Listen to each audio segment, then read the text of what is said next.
السلام علیکم ورحمۃ اللہ وبرکاتہ۔ ناظرین، نیا جو پروگرام عالمی پیغام پہ ہم نے شروع کیا تھا طب نبوی سے متعلق کچھ چیزوں کے بارے میں آپ کو بتانے کا، اس کا آج نیا شمارہ۔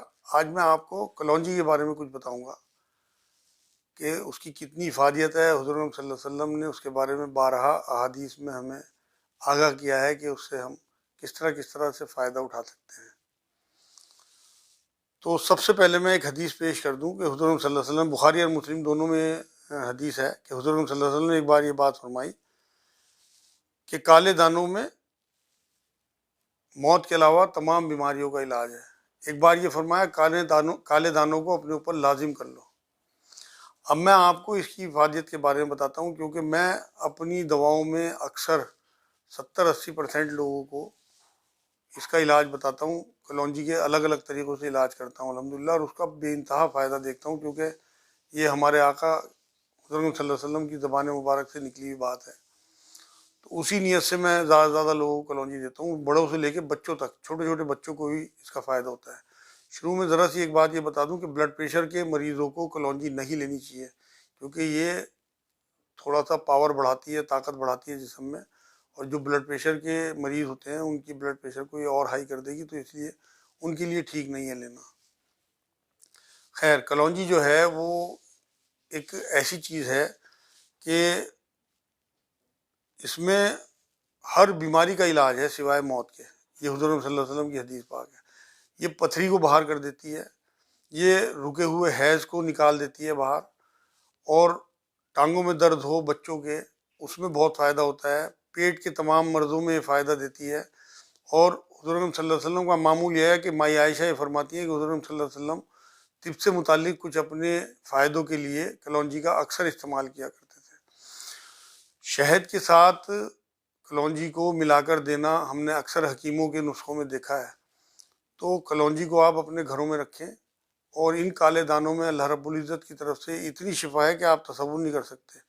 یہ پیشاب کو، رکے ہوئے پیشاب کو کھول دیتی ہے، یہ گردے میں پتھری جو ہوتی ہے اسے باہر کرتی ہے، یہ بہت سی بچیوں عورتوں کو جو ہے وہ دودھ نہیں اترتا، اس دودھ کو اتارنے کا کام کرتی ہے۔ اور بہت سارے اس کے فائدے ہیں، جو رگوں میں خون رک جاتا ہے اسے باہر کرتی ہے۔ گلے میں کوئی تکلیف ہو تو اسے آپ، ایک چیز آتی ہے کست شیری، اس کے ساتھ ملا کے اگر آپ گلے کے لیے لیں گے تو اس میں بہت فائدہ ہوگا انشاءاللہ۔ کست کے بارے میں بھی آپ کو کسی دن کسی شمارے میں بتاؤں گا، اس کی بہت افادیت حضور صلی اللہ علیہ وسلم نے بتائی ہے۔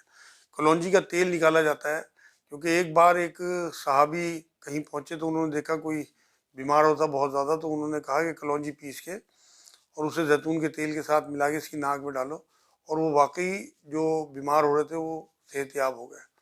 اب آپ اندازہ کریے کہ اللہ رب العزت نے ہمیں کیسی کیسی نعمتیں دی ہیں، اور کتنی سستی چیز ہے، ہر گھر میں دستیاب ہو سکتی ہے۔ تو کلونجی کا تیل اور زیتون کا تیل ملا کے میں لوگوں کو دیتا ہوں ناک میں ڈالنے کے لیے۔ اس کا آپ یقین کریں کہ 50 سال پرانے سر کے درد لوگوں کے دور ہو گئے الحمدللہ۔ اتنا فائدہ ہوتا ہے۔ مائیگرین میں بہت فائدہ کرتا ہے، سر کے درد میں بہت فائدہ کرتا ہے، گلے کے جو بند گلا ہوتا ہے اسے کھولنے میں بہت فائدہ کرتا ہے۔ کلونجی کو اگر آپ زیتون کے ساتھ ملا کے، اور کلونجی کے تیل کو اگر آپ چائے کے ساتھ ملا کے لیں گے تو آپ کی شوگر میں بہت فائدہ ہوگا۔ کلونجی کو شہد کے ساتھ ملا کے لیں گے تو آپ کی جو امیونٹی پاور ہے اسے بڑھاتی ہے، جو مطلب آپ کی مرضوں سے لڑنے کی جو طاقت اللہ رب العزت نے آپ کے جسم میں رکھی ہے اس میں بہت افادیت ہوگی۔ تو کلونجی کو تو ضرور آپ اپنی زندگی میں شامل کریں، کیونکہ حضور صلی اللہ علیہ وسلم جو ہے وہ دودھ کے ساتھ پیس کے اسے کلونجی کو لیا کرتے، مطلب بتایا کہ کچھ حکیم اس طرح سے بھی دیتے ہیں کہ پیس کے دودھ کے ساتھ لینے میں بھی اس سے بہت فائدے ہوتے ہیں۔ حضور نے تو اس کی بہت افادیت بیان کی ہے۔ خود جتنے بھی حکیمی نسخے بنتے ہیں ان سب میں اکثر کلونجی کا استعمال اسی لیے ہوتا ہے کیونکہ اس کے سامنے بہت، اس میں حدیث سامنے کھڑی ہوئی ہے کہ اس میں موت کے علاوہ تمام بیماریوں کا علاج ہے۔ تو انشاءاللہ تعالیٰ امید ہے کہ آپ لوگ کلونجی سے ہی فائدہ اٹھائیں گے، اور باقی انشاءاللہ اگلے شمارے میں کسی اور چیز کے لے کے آپ کے سامنے انشاءاللہ بیان کروں گا۔ وما علینا الا البلاغ۔ السلام علیکم ورحمۃ اللہ وبرکاتہ۔